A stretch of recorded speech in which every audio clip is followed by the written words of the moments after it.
coaches, players. I mean, a lot of that's a big part of it in the spring. You only get 15 days. You got to maximize it to try to just get the foundation in, get the process, get the culture going. And that way, now from now until August, there's a lot of work to be done. They know that. But I thought we got out of it what we needed to. I thought it was a good overall. Really pleased. When it's your first spring and it's obviously, from a player's perspective, they're getting to know you guys for the first time. Obviously, they knew you a little bit, but they didn't know you as a head coach. What kind of impression do you think that you made on them? Maybe then laying the culture that you wanted to this spring. Yeah. You know what? You'd have to ask them. I don't know. Hopefully favorable, right? It was the first few days. I'm used to coaching the quarterbacks and calling plays, and you're kind of not doing that. And so you kind of got to settle in and realize, how are you going to connect with the entire team? How are you going to connect with each guy and still do what you do? And, when it comes to the fall, I'll be a little more involved because I'll be calling the plays. But I thought the coaching staff did great. I thought the players really responded well. There wasn't any days they didn't come ready to go to work, and they were very willing to listen and to try to do what the coaches and what we were asking them to do. And so, I feel like they bought in really well.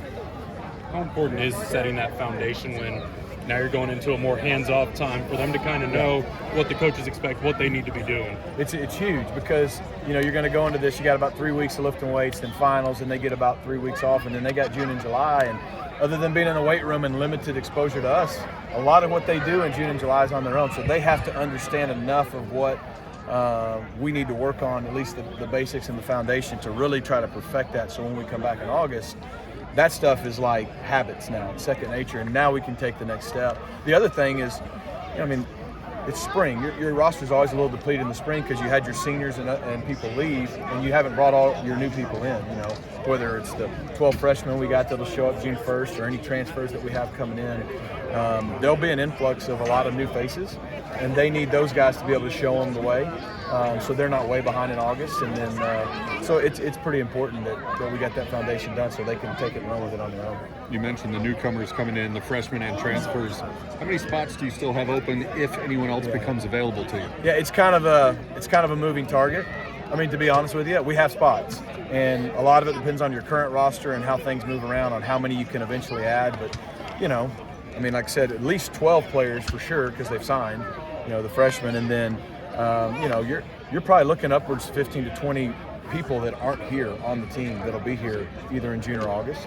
And then when you think about tonight, we had 23 guys that we did not practice tonight. Not many major injuries, but there was 23 guys out tonight that had been going through spring. And so, that's why I was really pleased we were able to get done tonight what we did, just considering the depth of issues. So. When it comes to the impression that you left on them, just how do you feel about just overall what you kind of built here in this first spring, and just kind of what you're leaving here with and leaving them? I feel good.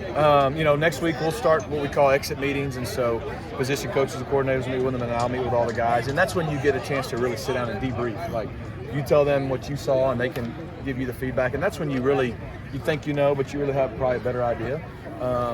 But I really do. I think they know that we care about them. I think they understand that our coaches know what they're doing. I think they understand that we had the chance to be good. When you won for several years in a row, you have a culture of guys who expect to win, and that's a good thing. So we have that. We have some really good guys returning. We have some holes to fill, and we got to make sure we fill those and give ourselves the best chance in September. How was your first spring as a head coach, compared to what you envisioned, what you planned, and the way it played out? That's a great question. From the day I got announced, things were moving so fast and so constant. I don't ever even know what I envisioned. That's just being candid. But I think it went really well. Like I said, I had to adjust to. For 12 years, I've been coaching quarterbacks and calling the plays, and now you're facilitating, you're at all of practice, and so that part takes some getting used to. But like I said, we got some good coaches that did a great job. So overall, I feel really good about our staff. I feel good about the kids. Like I told the guys at the end of most practices, I said I love our team. I really do. We're not there right now. Thank God we don't have to be until September 3rd. But I think we got a chance if we can keep the guys here together and moving in the right direction and then fill those spots. I think we got a chance to have a good football team. Pretty much since you arrived, and certainly the start of spring, obviously you've been asked about the quarterback situation, and I'm guessing you won't announce a starter now, but are you closer in your mind in terms of sorting out the top of the quarterback pecking order? It's a great question. I think if you were able to come to any practice, they're both really good. I thought Tanner had a great spring. I really do, and really enjoyed getting to know him. I thought Preston had a great spring. I think our guys believe in him too. our players. That's what really is important to the players believe in those guys. And, I think a lot of times a lot gets made about the quarterback because it's the quarterback, right? Quarterback this, quarterback that. The main message was we want to have a culture of competition. Everything was competitive. Every position was competitive, and obviously we focus in on that one. But we feel good that those guys can both go win football games for us. And like I've said a bunch of times, there's a lot of people that are looking for one, and we feel like we got two. And so, I don't know. It remains to be seen.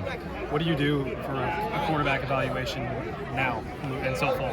Yeah. Well, the question earlier about, how we don't have a lot of hands-on with those guys. A lot of what, especially throwing the football, the throwing and catching with the quarterbacks, tight ends, running backs, receivers, they can really make big strides in June and July with what they decide to do on the run. We don't have anything to do with it, but a lot of times your quarterbacks lead that. So to me, those guys and some of the veteran guys at other positions can take that and run with it. So I think there's that. I think, look, the quarterbacks have only had 15 days, just like everybody else. It's just very vanilla, very basic. So trying to perfect that, whether it's watching film of themselves now, they don't have to just watch old film of other people doing it. And then also, though, getting ready to start going to the next level, because fall camp's totally different than spring. First of all, in fall camp, you go back-to-back days all the time. You don't in the spring. Second thing is you got about 2 weeks in fall camp, and you're going. So the installs happen so much faster. Everything gets in so much faster. You got to get situations covered and so many other things. So those guys need to make sure they come back when we start August 4th or something, I believe it's going to be. And they're not any worse off than where they left today. They're actually ahead of the game, so we can take the next step. It looks like they're like turning the lights on. So I guess they're ready for us to get out of here. What's it been like working with the staff you put together? I know you had relationships with a lot of them, but some of them in different roles. What's it been like kind of delegating to them and watching them work a little bit? It's been good. They're all people that I really believed in, or I wouldn't hire them, and they've all done a great job. I got a lot of trust in them, and that's allowed me to do all the many other things I've needed to do, which, that's hard enough, especially when you're used to being in the middle of it. You've got to really be able to trust those people, and I'm really grateful for the staff we have. How do you feel about the number of recruits you brought? It was a lot more than you initially expected. You're talking about, like, the number of recruits you got to the game today. Today, yeah. I think we had a great group tonight. 2 weeks ago, we had a Friday night scrimmage, and we were packed over on the practice fields. So I thought we had. I think it's a testament to our coaches doing a really good job just on the phone with relationships. I think it's a testament to SMU and Dallas and where we are. And that's also why we did things on Friday nights. We didn't have a lot of people to compete with. And so that was really exciting to see. There's a lot of people that want to be in Dallas, and there's a lot of people excited about SMU. And so get them on campus is always big. You two guys, come here. Throughout spring and also tonight, you've been wearing NFL jerseys from the SMU guys. How much of that is just having fun with your former players, and how much is that a message to your current players about where they could be?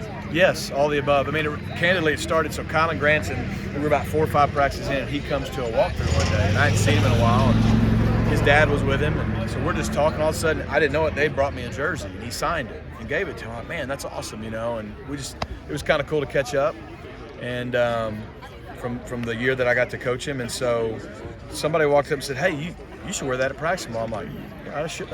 So on Thursday, I wear it to practice. Well, James Poche's driving by to go to Pro Day, sees me out there in that jersey. He's like, So on Friday, we're having a scrimmage, and he brings me a game jersey and signs it, which I did not look good in the game jersey. Pretty tight. And so it just kind of steamrolled into, like, you know what? And so that kind of happened organically, but it really is good because we have well over 20 guys in the league. You got 15 spring practices. You can easily wear a different jersey every practice, or 3 different ones tonight.